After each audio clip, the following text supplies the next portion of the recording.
All right, this is lecture 19. That's the last class in terms of the slides, and next class we'll have a final review. But for announcement, the homework 7 is due on Thursday this week, and I'll discuss a little bit about all the questions that you have asked on Campusware, and I'll also explain a little bit about the problem so that you know the concept a little bit more than what you knew. Quiz 3 will be released at 5 p.m. today. It will be active until Wednesday noon before the class. Okay, so you have any 20 minutes from 5 p.m. today to all the way to the next class by noon on Wednesday to take this quiz. Again, the quiz will cover from slide 11 to slide 16. Um, I'll talk about a little bit about, there are some questions about missing slides and all that. They're actually not missing. There are certain slides that's there, which is not covered. You don't have to worry about that. Um, but most importantly, it depends on two topics. One is the wastewater treatment design. You should understand that what the biological treatment systems are, how it works, what is sludge retention time, what is hydraulic retention time. At least you know the concept. And there are many example problems you have done or are shared. If you know how to solve those problems, you know the concept too briefly. And this will be, again, no numerical question. This will be mostly concept question. Again, this quiz is you have best of three quizzes. So that means if you even you don't attend this quiz, I will account for the first two quiz, whatever score you had.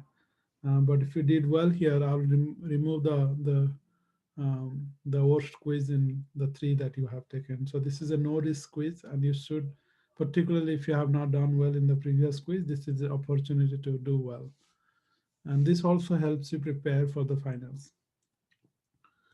Um, Again, these are on the chapter 6 of the book.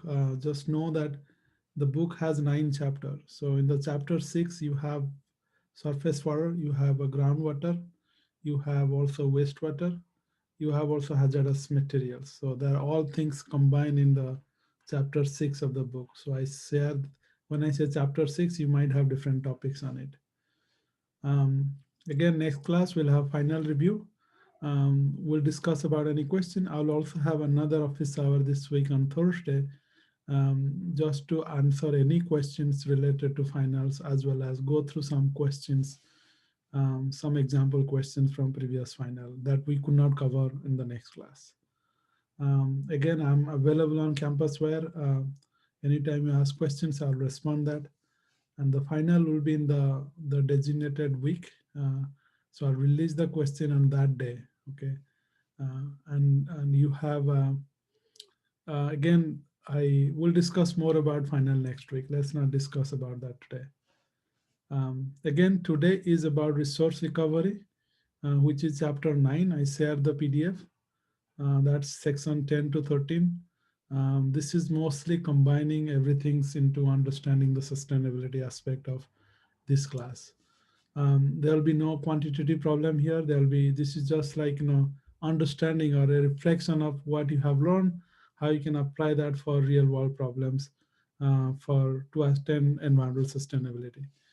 So again, this has, I would say this has no bearing on the final. This is just your understanding, and just to see, to reflect on how you can apply the concept you learned in this class for different problems. So today the main learning objective is we'll discuss about homework 7, some tips that will help you understand the concept, and then we'll discuss about the sustainability aspect of this class. We'll learn what is environmental sustainability. We'll learn a little bit about environmental economics, because you can't achieve sustainability without accounting economics of any environmental policy. And then we'll have three examples. One is stormwater reuse. That's in spring I teach a class called Green Infrastructures, and there you learn about this more detailed. Then how you can convert wastewater to energy and solid waste to energy. Again, as you see, resource recovery means you have some waste or some resource. You never call a waste as waste. That's the idea of sustainability. You all the All the waste are kind of resource based on how you see. So those will the topic of this class. Any question before I get into the homework 7? Anyway, keep putting on chat window. If any question, I'll get back to it after I finish the homework instructions. All right, so homework. Homework has some concept. It keep coming back because I know that understandably, if you have seen a term that you don't understand, it can also throw you off, thinking that I don't understand the concept, how I can solve the problem. But let me explain that a little bit so that you know it's not different from what you already learned. So if you see this equation particularly, um, KDC, this one you use for retardation factor. Retardation factor is 1 plus bulk density time KD divided by porosity. Okay, and KD is KOC time FOC. And KD is essentially in that problems. KD is concentrations of contaminant in soil divided by concentration of contaminant in water. So what it means that if your pollutant concentration in groundwater increases, equally the concentration of pollutants would also increase. Um, um, so it basically says how much is adsorbed on the soil. So concentration of contaminant on soil. And that's exactly the same form. If you see over here, this is concentrations on solid. This is concentrations in water. What it means, they are related. If there is no power on concentration term, C term, then this is linear. If it is there is a power like here, this is non-linear. Okay, so this is non-linear. It happens to the fact that there is a scientist, in German scientist Friendlich, he discovered this or he invented or he quantified this, he come up with these equations. So that's why this is called Friendlich. The only difference, don't have to worry about the term. All you have to know is if you know the concentrations in water, you can predict the concentration in the soil or solid. That's all this equation says. So if it is useful again to determine the concentration in one phase versus another. If somebody told you how much in the soil, you can predict what is in the water after absorption. So how this equation is useful? This equation is useful in your problems or example problems or even in the homework problem to determine the concentration of benzene in soil. So usually the C is given in the problems and you have to calculate what is Q. Q is adsorption capacity of soil at that concentrations or amount of contaminant adsorbed on soil or activated carbon. Okay. So usually unit of Q is pollutant mass. So this is pollutant mass divided by solid mass. Okay, because Aduh, ini kenapa ya? 1, 2. KD unit is, so this KF and KD units is accounting for the units. So you don't have to worry about as long as they give a number. And then another factor is bulk density. I think this is exactly same thing as bulk density here. If you see, this is bulk density. So we cover this one in groundwater. I just want to again add that is the bulk density is amount the mass of soil divided by total volume of soil. When I say total volume, that includes the soil particle volume and the void space in between it. So bulk density is always different from particle density. Particle density has no void. That means the density will be much, much higher than bulk density. So particle density or solid density is greater than bulk density because you are adding the space, void space in between. So the denominator is much higher here because of volume of void. So why this is useful? Because usually you are asked to pack activated carbon in a chamber or you are asked that you have certain amount of soil, because nobody measure the actual volume of soil. They measure the volume of soil that include the pore space.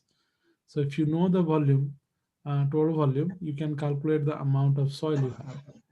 So this is particularly useful in the problems in this problem. Professor, on Yes. the on slide 5, you said that KF is usually given, or Yeah, those constants are given. So let's see the problems.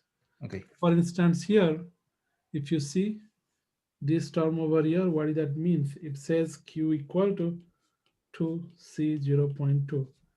So that means if you see friendly equations, this form is, that means Kf is 2, n equal to 1 over 0.2. So this will be 5. Okay. So these are usually given. So you don't have to worry about any of these aspect of the, let me just read this one. So those are usually given. So for instance, the second problems, this is given Q equal to, if you see Q equal to 103C, so that's, there is no power on the sub. That means this is linear adsorptions. So all it says is it gives you idea, way of calculating concentration of certain pollutants in soil if you know the concentration in at water. Um, Concentration after adsorption, not before adsorption. That's the main thing to say. So these are all should be now okay. Um, then the some other question came. Uh, yes, there is a typo somewhere. 10 to the power 3. Where is 10 to the power 3? I think I slide 8. slide 8. Wouldn't that be 10 to the power of 3? 10 or 3. Okay, I'm looking at somewhere that I can. Oh, I see. 100 of 3. Let me see my solutions. Because maybe, because I know that some people get a different number based on the thing, so I have to check. But again, if whatever you write, that's uh, the TS should not take points off for wrong or right approach, because you assume this is 103 versus 103. So it's good time for you to check if any, by any chance, not he has taken points. We'll give you back for any homework question where your approach is correct, but you assume just a number here and there, as long as logical. So let me double check right now my solutions, because there are some typos in the solution. I found out the answers could change based on the number you assume. So let me just double check.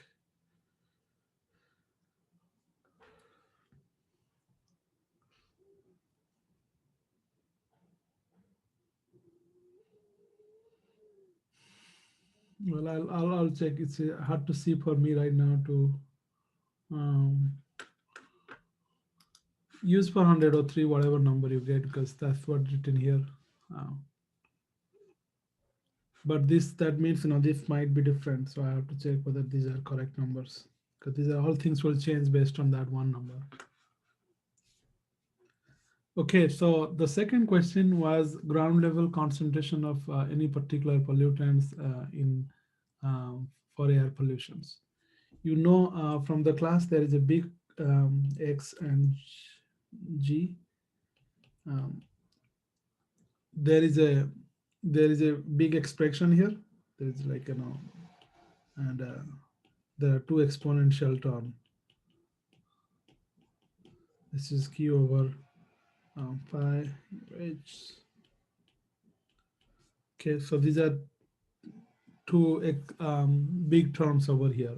So ground level concentration, so G is the height from the ground. So at the ground level, G equal to 0. This value equal to G equal to 0. Okay. So you put this, so this equation is given. And then it asks, what is the maximum concentration of this value? So that depends on, all these assumption where you put this particular value. CU by this number. So that's based on these particular equations. And again, the inside term, this one you can determine graphically. So everything else you just plug the value. So as you see over here, this is the equation given over here. That's example 12. This is the maximum concentration at the ground level. So they plug, so this is based on these equations. You can see everything is put in the equations, and then you find a numbers over here. Once you find a number, microgram or milligram per meter cube, you can always change to ppm if that's what is asked, based on ideal gas law or all that molecular weight. So that's, follow this example so that you know. But the most, I think the biggest confusion was how to use this graph, or how to determine that this particular factor. So this is the graph. I want to explain what this graph means. So this graph explain a different distance, okay, whatever the distance from the source, how this term varies. Okay, this CU by Q max. So that amount is the maximum amount. So that means that's the will determine what's the maximum ground level concentrations. As you see, you can pick any of these lines. And so these lines has multiple factor here. One is a stack norm, stack height. So this is usually given. Whatever the stack height means the source, whatever the number distance from the ground level, that's the source stack. That one you can find. So these number are stack height. Okay. So this is usually given. Okay, stack height is given. You should be able to look for that number. But then you see they have 5 or 6 different lines. Those are related to stability of the wind. So if you see there are stability A, this is stability. So your problem usually have stack heights or stability. So once you assume those two numbers, then you go to that lines and you have the distance. Okay, and then you draw the distance, and then you look for approximate number over there. So again, those number could change based on what particular um, how do you approximate it, but that's fine. You just have to know how to use it. For instance, here they if you see this example, um, so they calculate this is where is this one. So over here, stack height of 300 meters and class C. So this is class C, stack height of 300 meters. So that's over here. Then they look for what is that value over here. So they draw this line and they found this whatever number close to, and then you write that value. Okay. So it's just one line and solutions for all these questions on homework. So if you see all these numbers, these are just one line solutions. Just plug the value and you'll get the answers. And it has to be approximate. It's really not, it doesn't have to be exact numbers, because that assumption in the graph will change the concentrations. All right, so that's all about the homework. And I see that there is a questions on at the end of the class. Could you go back to slide 2 and explain the next text in the slide 11 to 16? Oh, that's about the quiz. So what I discussed here is that slide 11 to 16 slides will be part of the quiz. And if I, so let me, why don't I go to the CCLA? That way I can show you where things are. And you don't have to, let me see. Let me show you, share the screen for CCLA.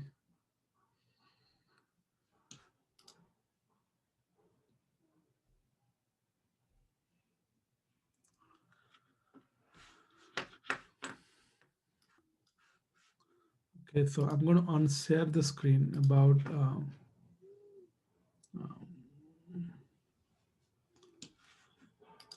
then share the screen for CCLE. So that's okay. So if you so week 5 was everything related um, to midterms. Okay, week 6 we start covering about the wastewater treatment design. So if let's say week 11 on the 11 slides.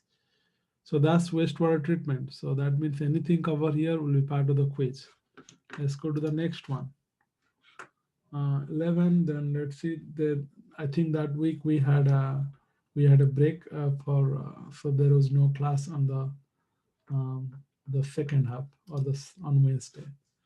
Then you have on week 7 you have midterms. So that means you have only one lecture. So that is here. Okay.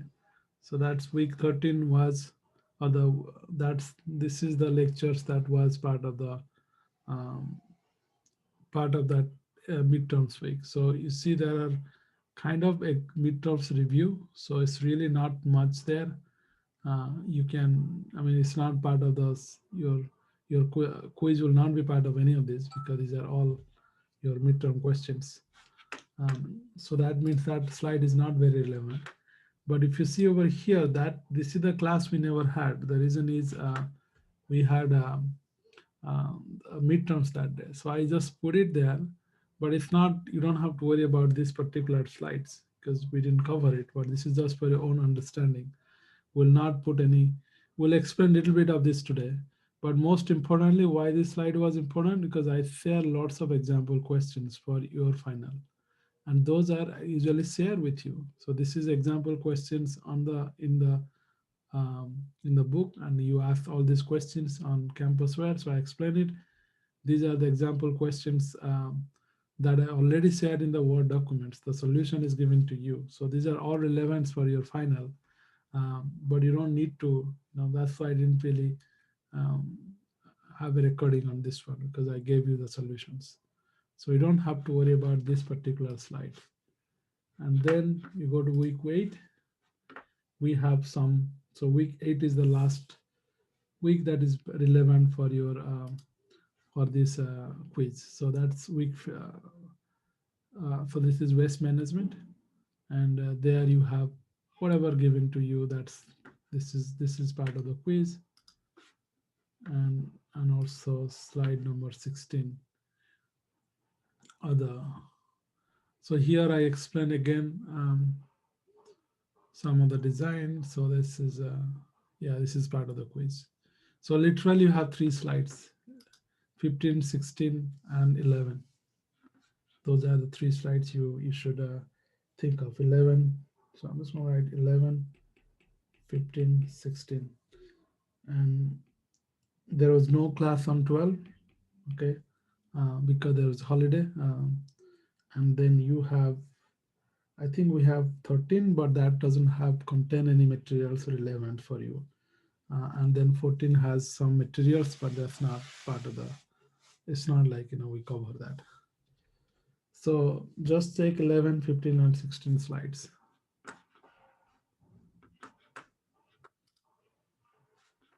Okay, so that's week 9. Week 9 is air pollution. That's not part of this quiz. So we'll not have this one. And week 10, I upload the materials today. So those are, as you see, this is the chapter 9, and some of the topics will be covered here. As I said, only the 10th and 13th. Material recovery facility and economics, and 10 to 13. So 10, 11, 12, 13. Those are the things you could read. These are again just for your own understanding. I'll not ask questions in the final from this. And this is the slides, today's slides that we are covering. Okay, so that's it. I am gonna unshare the CCLE, then share back my iPad.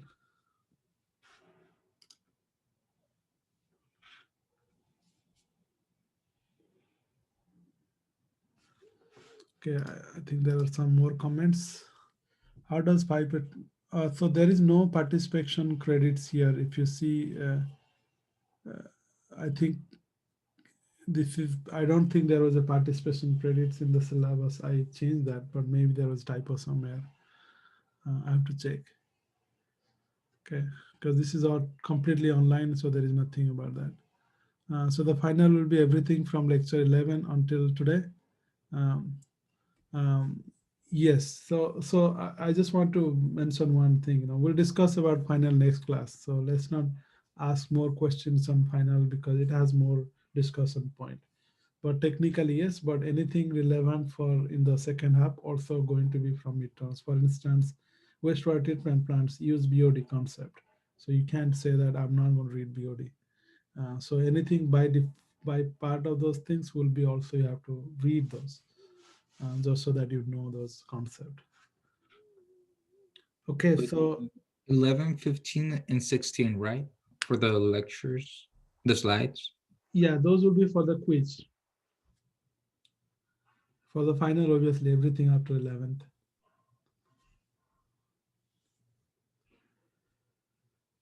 Okay, so that's all for the initial homework questions and the everything. So now we going to discuss about sustainability aspect of this class. So again, this is a time to reflect. As I said, we learn lots of stuffs, but most importantly, if you think of environmental engineering, the key lies with how to live sustainably. So we have to think what we learn now is applied in the real world to achieve that sustainability. And mostly what you did is you solve lots bunch of problems with contaminants and treating those or creating a designs or engineering solution to remove pollutants. That aspect only account for two factor of sustainability. Number one is it makes the environmental clean. It also makes us healthy because we are not exposed to those pollutants. But it doesn't really serve for some other aspect of the. We didn't really cover those. One is economics, another is also public, because no matter what you do, at the end of the day, it should not disrupt the public life. It will be account for society into play. For instance, you could say that I'm going to impose this ban. Just giving a bunch of real world example is that, let's say we say that cars is bad for our air quality, so everybody should own a Tesla. That way nobody is going to use use the um, the gasoline car, which is fine. It sounds great, but is this feasible? Then now you are forcing me to buy a car that I cannot afford. So you have to account for how you can implement that, what policy will how it will affect the public life. Are you giving them enough opportunity to actually include to deal with these new regulations, and then how feasible, economically feasible it is. So those are aspects we really don't cover. So that's something are important, and we don't really cover here because obviously no time. It's an introductory class. It's more focused on environmental engineering side, but those are also important. I just want to highlight this in this class. So if you think of sustainability, it lies with it's sustained with three pillars. That's what we call society, environment, and economics, or the cost. So any solution, any designs you are going to come up with has to account for all these three factors. It has to be acceptable socially. It should not disrupt society. Uh, it should be obviously environmental friendly. That's what we are doing as an environmental engineer all the time. So that's something we are trained for doing that. Also, you have to account for the economic cost of any kind of policy. So this Venn diagram over there, as long the ideal solutions or sustainable developments include all the three aspects of it. If you remove one of them, it's not probably not going to be sustainable in long term. So that's why, as I said, economics is important. Application. So that's basically a different set of discipline where you apply the principle of economics to study how environmental or natural resources are developed or managed. uh, for instance, water in Los Angeles, how they are managed, where you are going to bring it from. It's not necessarily environmental problems. It's more of a economics problem because if you can ideally transport, you can Los Angeles is right near the ocean, So ocean has infinite water, at least for us.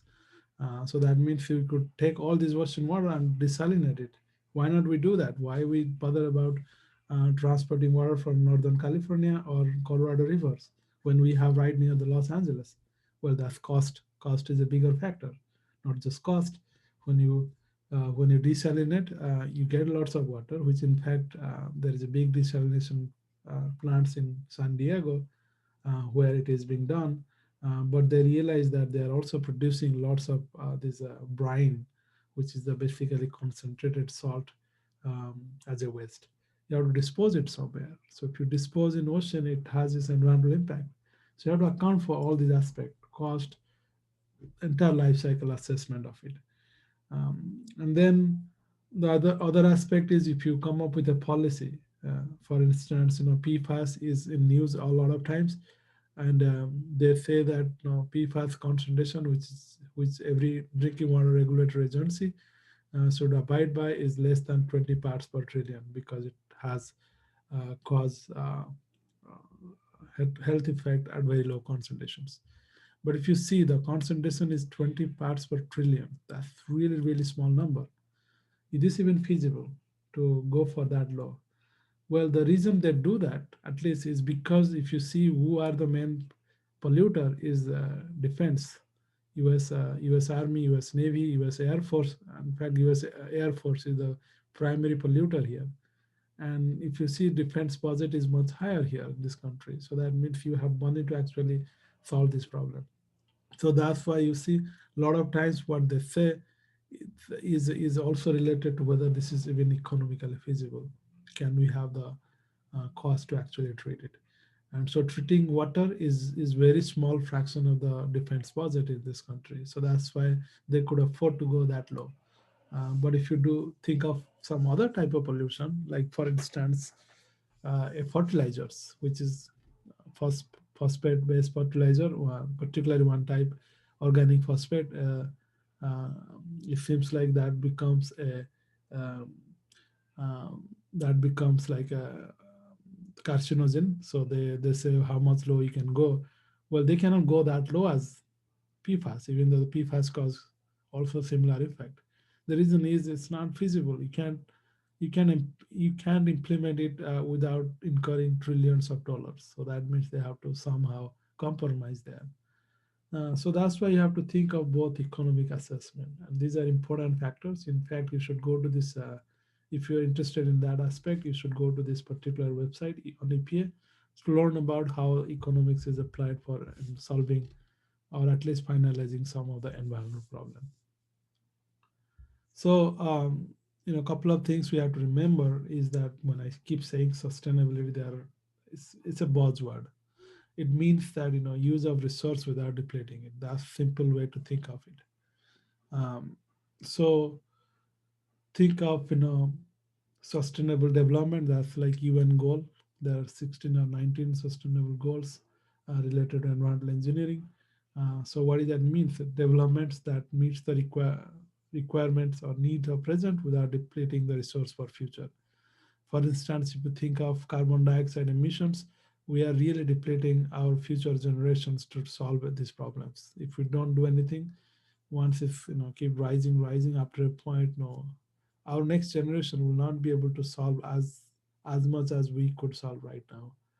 So these are few things you have to account for. You don't want to deplete such a way that the future generations are crippled to solve the problem that we cause.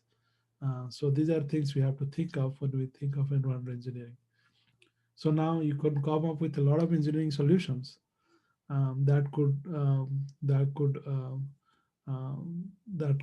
solve this issue. And as I said, any engineering solutions that is sustainable that account for three factors. One is it design of system in a way that not deplete the resource. It should not also cause a loss of future economic opportunity. For instance, if you ban gasoline right now, which is the easiest thing to do in terms of carbon dioxide emissions, you can't do that economically. So that's why nobody ban it. It's a systematic way you have to change to renewable energy.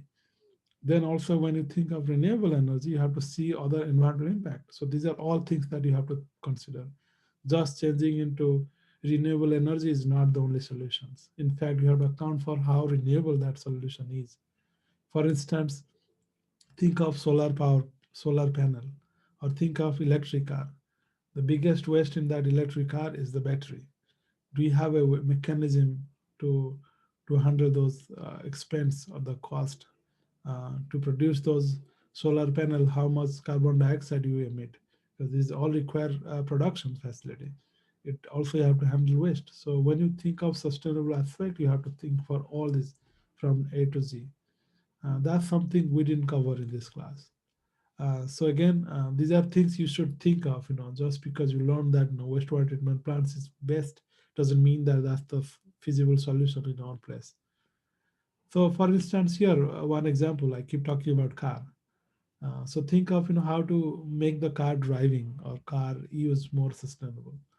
So some design solution, something that come up immediately, is you can change the engine. You can make the engine in lighter materials, because if you have low weight, the fuel consumption will be less, because that's energy spent is kinetic energy and it's depend on mass. So that's one way. Or you could change to hybrid, something like electric versus fuel, so that let's say you are driving inside city, you don't have to use fuel, you can use electricity because it can switch on and off very quickly without consuming uh, um, extra energy. Whereas fuel car, it's continue consuming. Even you are ideal, you are actually in fact spending a lot more energy there. And then maybe you can also capture waste heat. That way you can use somewhere or other. All that factor has to be accounted for. So you see there, this is just example I gave you. So these are things you have to think of when you think of a solutions. And these are again, we didn't cover details, but these are important. For instance, as I said, there is example to be learned here in California, particularly in Los Angeles, because Los Angeles exports 75% of its daily need of water.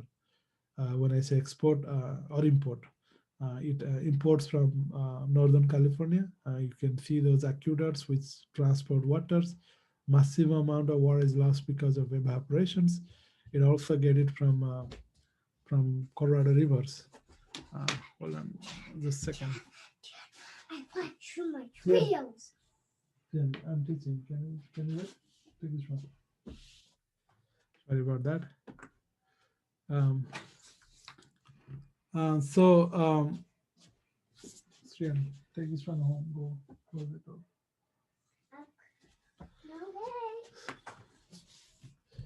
Okay, so as you see over here, this is the amount of water we import is just going to increase over time, and until the source is completely depleted. So that's not sustainable, because you don't have enough water in future to meet the demand in future. So they have to find a different ways to than what it has been done before, to sustain the city of Los Angeles. So the new way is actually recycle the water. So that means all this water that you import from outside, and then you create them as a wastewater, and now you're dumping into ocean and wasting it. Whereas recycled water has a lot less salt than ocean water. So it might be too expensive for ocean water to be desalinated than actually treating your recycled water and reusing it. So now question is, how do you treat them? You have these wastewater treatment plants, you are treating them to some extent, but that you can drink. Still, recycled water is has a lot of pollutant. So the way to handle that one is in Orange County, they are taking all the recycled water and applying on aquifer. So naturally, they are creating this big pond or storage facilities underground, which allow the waters to slowly percolate into ground. That way, you recharge the groundwater, then you take the ground. That way, naturally, there will be a lot of pollutant removed, and then you can take those groundwaters and again treat them in a drinking water facility, and it as good as new. So that's a new level of thinking. And same thing for you could do is a stormwater. Anytime it rains, you don't have to waste it. You have to either reuse it or find a way to uh, uh, to uh, to recharge the groundwater. So that's just one example. The second example, something that you can relate to every day, is when you uh, walk into a let's say restroom. You have options for using paper towel versus blow dryer. A lot of time you have to think, which one you should use, which one is more sustainable. Let's think of the cost first. A paper towel costs 1 cent if you use one paper towel. But the blow dryer, the energies can vary based on where you are. It can be very cheap, as but always it's a lot cheaper than a towel cost because it's 0. 0.3 cents or less than 0.03 cents to 0.18 cents. That's the blow dryer cost. So let's think of, economically, it seems like, it's a really win-win. But then what's the other aspect of it? Is it safe? Some studies shows that, if you use blow dryer that circulate the air, that warm and everything else, that actually creates a lot more pathogens. It might, so that could be a source of pollutions. So some people are apprehended by that particular fact.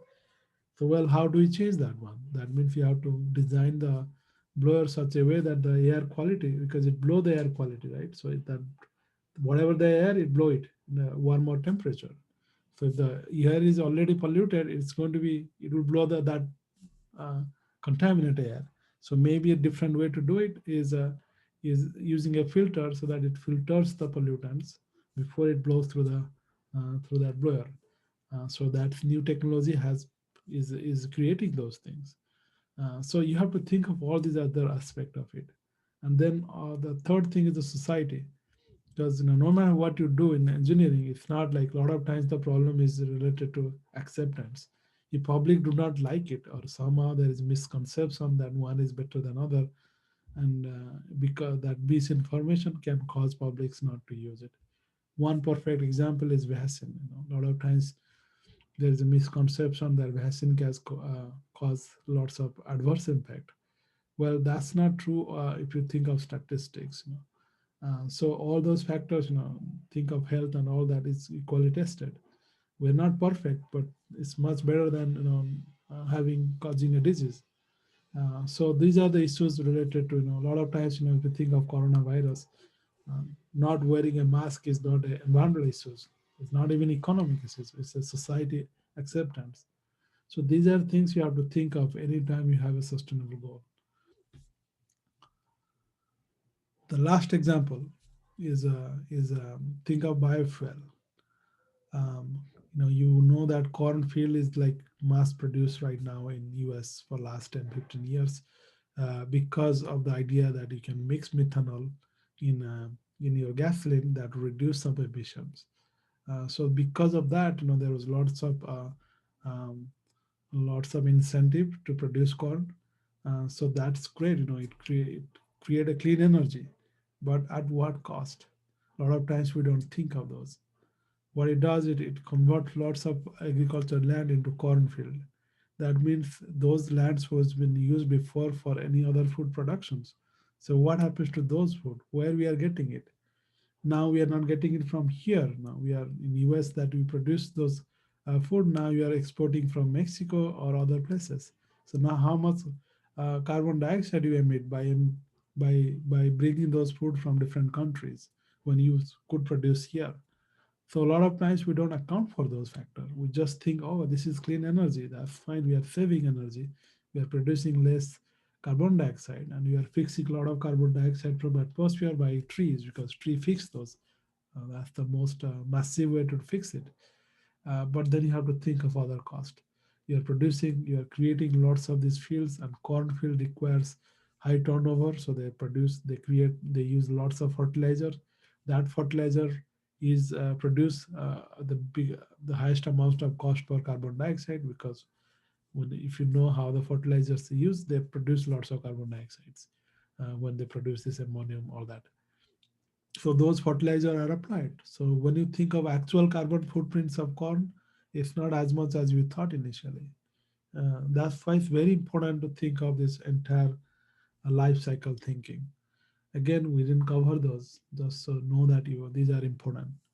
But the next future classes, I teach C164. Many of you register for that class in next quarter.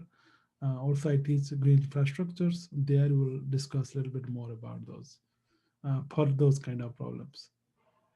So that's why I say anytime you have a solutions, you should look for those indicators, economic indicators, environmental indicators, and society or social indicators to see whether your method is sustainable. Just example, how do you know your policy is economical?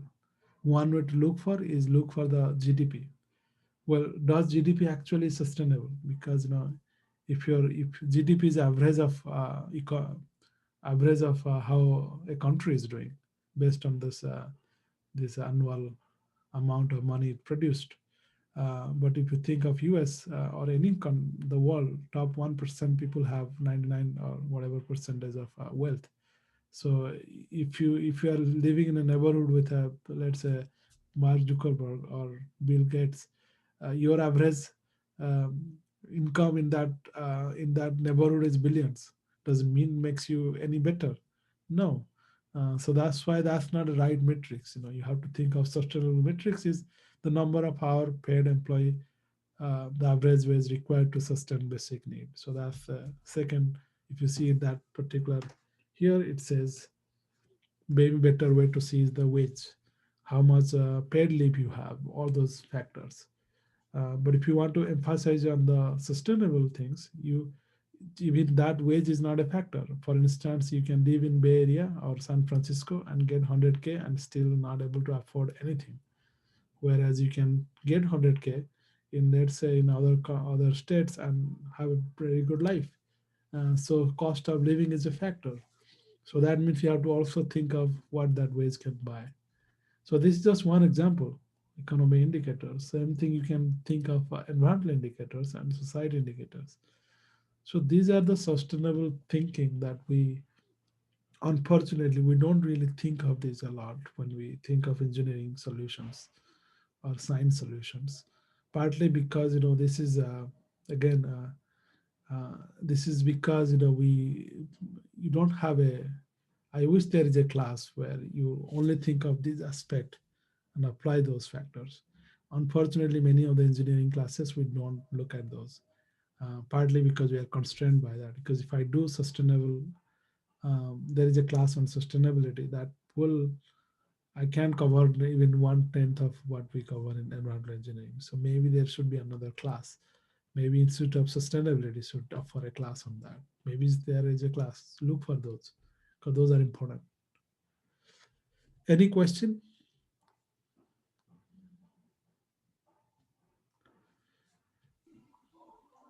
Are these slides, sorry, not the slides, are those tables part of this book or are they part of a It's feature a, book? it's a different book. That was the book that I was using for when I start teaching, but that's not a very good book for rest of the material, so I abandoned it. Um, all right, so resource recovery. Now we come to examples. So when you think of environmental solutions or sustainability aspect of it, we have to think of you have to recycle. That's how you can make things sustainable. So I gave you three examples, but I want to emphasize that in the next class, C164 that I teach, is called Sustainable Waste Management. There you learn more specific about how to manage solid waste. Um, but also you learn a little bit about stormwater, recycle water, and wastewater, but not as much. Mostly hazardous waste and solid municipal waste. So that's the concept is converting the solid waste to resource like energy or extracting materials from it. For instance, you produce lots of fly ash when you burn coal, but those fly ash can be used for cement. Those fly ash also contain lots of rare earth element that's used in your cell phone. So how do we get those? What technology used for those? So those are the concept you learn there. In spring, I teach a class which is very specific for stormwater management. Basically how to use a natural system to recycle water. So the same concept used in Orange County, where you apply the stormwater or recycle water on a land, and then you allow the nature to clean it. So those design is in green infrastructures. So learn that in CE159 and in spring. As you see, this is a fee, it's cross-listed with a graduate class too. That means graduate students are also included in those class. What it does, it allow you to work with the grad students as a team on a project, so which you learn a lot more. You can also form a team, you get to know them. It sometimes is helpful for you when you are applying for grad school. You can also ask them questions what they did. So this keeps a breeze between undergrad and grad. So that's offer again next quarter. So let me discuss a little bit about green infrastructure that we offer in CE159 in spring.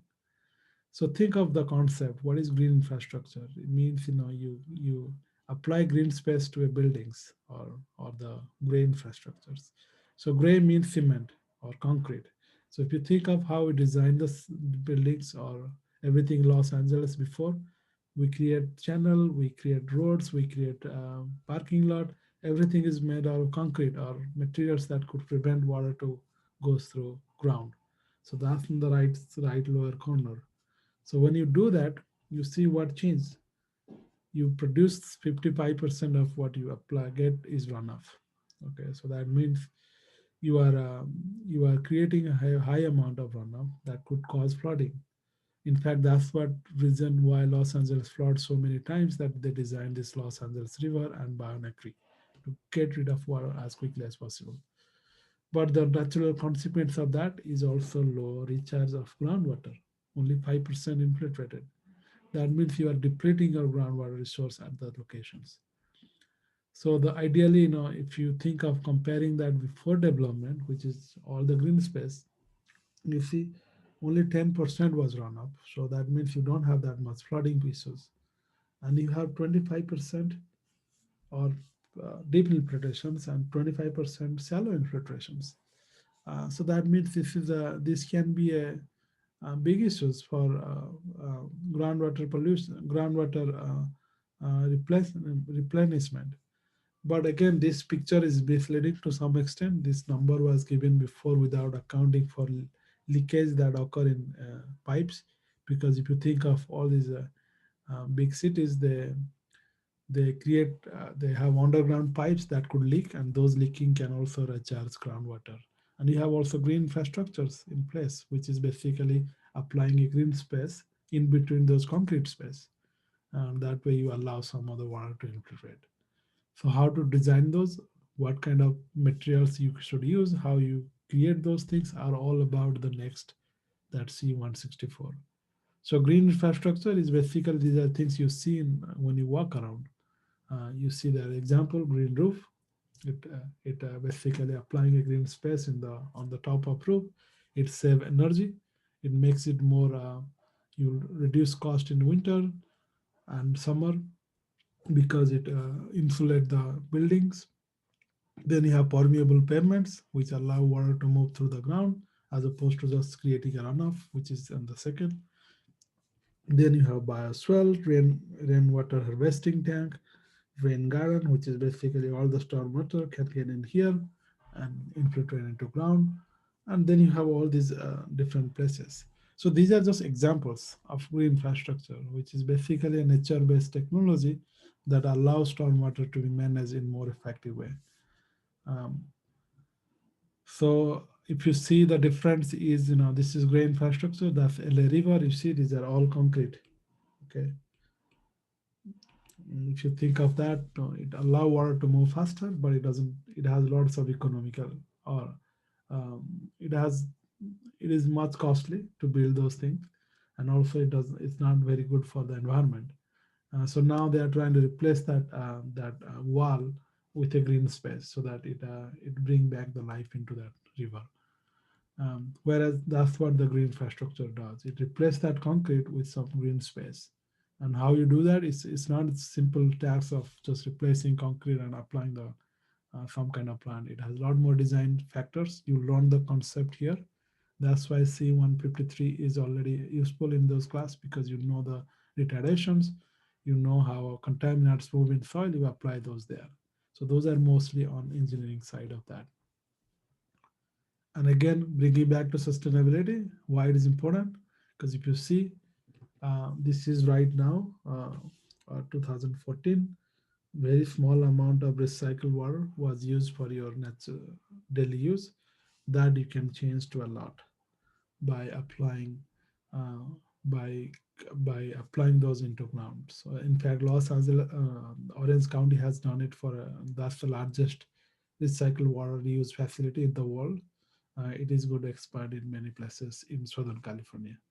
And stormwater is a very small section of that. The reason is, unlike recycled water, the source is always constant. You know that you will get enough recycled water. Stormwater, whenever it rains, you get it. So it's very expensive to design these systems unless you use it for some other purpose. So we'll discuss about all these in that class, CEE153 F20 L19. And we'll also look for the sustainability aspect. As we discussed today, green infrastructure is not about just engineering solution. It does a lot of other factors. It improve livability, it improve the health, mental health, a lot of things aspect of it. It's not just the engineering solution for stormwater. So you got to think of all that aspect of that.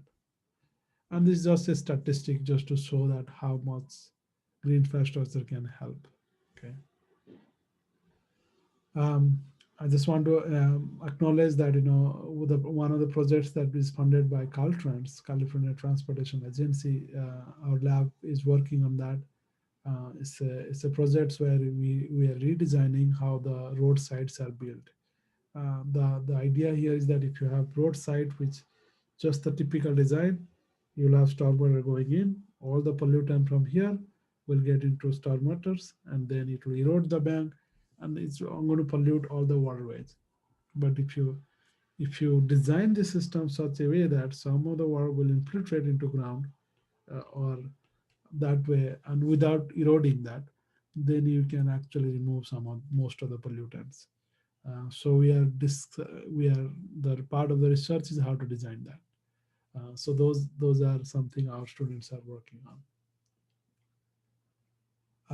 So that's part of the stormwater, which is we'll cover mostly on CEE159 offer in spring quarter. What you will learn here to some extent that I didn't cover in the class is how do you produce energy from wastewater? Okay, the first thing that we know that if you remember the wastewater treatment plants we learned, we have a initial treatment or screening, then you have primary, which is basically a settling tank. Okay, then you have secondary, which is with an aeration tank plus a settling tank. Okay, combination of those, and then you have tertiary, and then you have effluent out. So this is influent. Okay. So if you see these systems are pretty, you have primary, so many different things you have to do. Secondary has clarifier, activated sludge process, and clarifier. And this is tertiary. That's you can replace the entire thing over here by just one unit. Because you are producing sludge and then you have to manage the sludge. You can produce all that into an anaerobic unit. The idea of anaerobic unit is that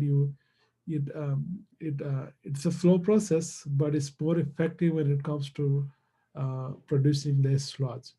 Because in aerobic process, microbial community or the bacteria breathe carbon oxygen and destroy organic carbon, and they grow a lot. They're efficient, but they grow a lot. So now you have to deal with those waste biomass. Whereas in anaerobic, they are not really using carbon oxygen. They are in fact using carbon dioxide as one of the electron the way to breathe. So they produce methane instead of carbon dioxide. So you'll see when you produce methane, you are because this is such a not so efficient for bacteria, they are not growing there. They are using it just mostly to produce methane. So they don't produce that much organic waste like biosolid. But it produces methane, which is a biogas, methane and other biogas. So that means you can convert into energy. And then you can put the membrane there, and that can also remove lots of pollutants. And then you can do disinfection just in case you need it. So that's another way. You can convert the entire wastewater treatment facility into a energy resource recovery center. Of course, so that means you produce energy as well as the treated water. And this is, for this to be efficient, you have to have high organic contents. So that's why a lot of these, in fact, in San Francisco, there is a wastewater treatment plant which does that. But for this to efficient, you need lots of organic for this to be producing enough energy. That's why they actually take lots of the food waste from San Francisco area and dump into the wastewater, because that way you could increase the BOD a lot. So this is just another method. As you see, this is the future technology is not necessarily related to just doing it a traditional way. So that's anaerobic digestion. You'll learn a lot more in the next quarter. Anaerobic CE154 waste management. The idea here is that you take organic material, you digest them in without oxygen, so that you produce methane that goes to become biogas, and the most of the co-products are like a very small amount of biosolid will produce, which can be a fertilizers. So you are producing less head, less waste. Um, this is just a slide just to show that it's not just one or microorganism that does that. The different step of it. The first is you have this complex food. It break into down into smaller organic molecule before it break into different types of smaller molecules like fatty acid, acetic acid, carbon dioxide. Then your final step is production of methane. So that means it has to have multiple stages to produce all those things, and each will have done by different group of microorganisms. So if you see any kind of activated sludge process, it may have a multi-stage unit. It's not just one chamber like it's written here. Okay. So this particular, I'm not going to explain this one, but it's just what I discussed now. You can click on this YouTube and you can watch that, how it works. But again, next quarter, we'll discuss that more details and also the design of all these systems. And this is particular, I want to share this one because this is my home country, the state where I'm from, state of Odisha, where this is a particular this organization. This is a non-profit organization which brings students from all the poor people who cannot afford educations, and like thousands and 50 or 100,000 students, and they offer them free educations and meal. They live there. So how do you mass produce a kitchen which can feed 500,000 people or 50,000 or 100,000 students every day? Is what this is about. So if you click at that video, what they do is all these organic waste they produce in the kitchen are actually used to produce energy that will again feed supply their energy needs. So you see that these are sustainable way of thinking of different places people do that. The final aspect, I want to just finish that one so that we can discuss about other factors of this class, is solid waste to energy. That again we'll learn in the next class. We'll learn a little bit this class. If you think of solid waste, think of plastic, think of woods, think of garden waste. You can convert them to energy by just burning it, combustion. That's aerobic process which produce energy, and carbon dioxide. If you don't do that one, if you send it to landfill and landfill doesn't actually capture energy, it produces methane. And those methanes are actually more potent for greenhouse than carbon dioxide. So you rather burn it than get the energy and use it than producing methane. So that's why combustion is one process. But there is another way to combustion is also pyrolysis. So I just want to show here, combustion is different stage where you can take incinerator and produce those heat energy for energy productions, or you could also use some of the you have to use the rest of the waste for something. But then there is other process called pyrolysis, where you don't have to burn things in presence of oxygen. You burn them in presence of nitrogen. So that what it does, it produces a charcoal or black carbon, like activated carbon. In fact, pyrolysis is used to produce activated carbon from garden waste or wood waste. And that's what we use in a stormwater treatment facility. You see over here, this is biochar. This is basically take any kind of wood chips and burn without oxygen or nitrogen environment. You produce this charcoal. It has excellent absorption capacity for pollutants. This is iron filing. So scrap iron metals and you can scrap them up, and then those have also excellent absorption capacity for phosphate or bacterial or pathogens. So those are also used in waste and, in stormwater facility. That's one of my research area. And this one we cover a little bit. I just want to emphasize that landfill doesn't have to be a source place where you dump all your waste. In fact, it's a resource recovery facility where all the waste can be converted to energy by the same principle as anaerobic digester. So this is done in the massive scale over here. So that's all in terms of the sustainability aspect. I wanted to just get this idea into your head before you finish this class, so that when you look back, when you prepare for your final, at least you can think of all these problems we've gone through. There are different ways to do those. Uh, we have to think of economics. We have to think of other resource. Something that I didn't emphasize during teaching because I don't want to work on too many aspects of it at the same time. But this is also part of the environmental solutions. So I think that's all for the class. This is the end of the class. What I suggest is that if you can, this week is the evaluation week, because it's like I evaluate you, your opportunity to evaluate me. I'm sure you have got emails from the university, and those are important. One of those links has also a bit, which is basically how engineering this class is all about. This is a required thing we go through as a department. So it's required that 50%, at least 50% student, I mean, more is better, should at least participate in those evaluation process. And there's also opportunity for you to let me know what can be improved, what can be done. So those are very important for me. So please fill up those survey, okay, if you didn't get it. Um, Other than that, I think today class, I don't have to do anything other than just answering any questions related to homeworks or any related to quiz right now.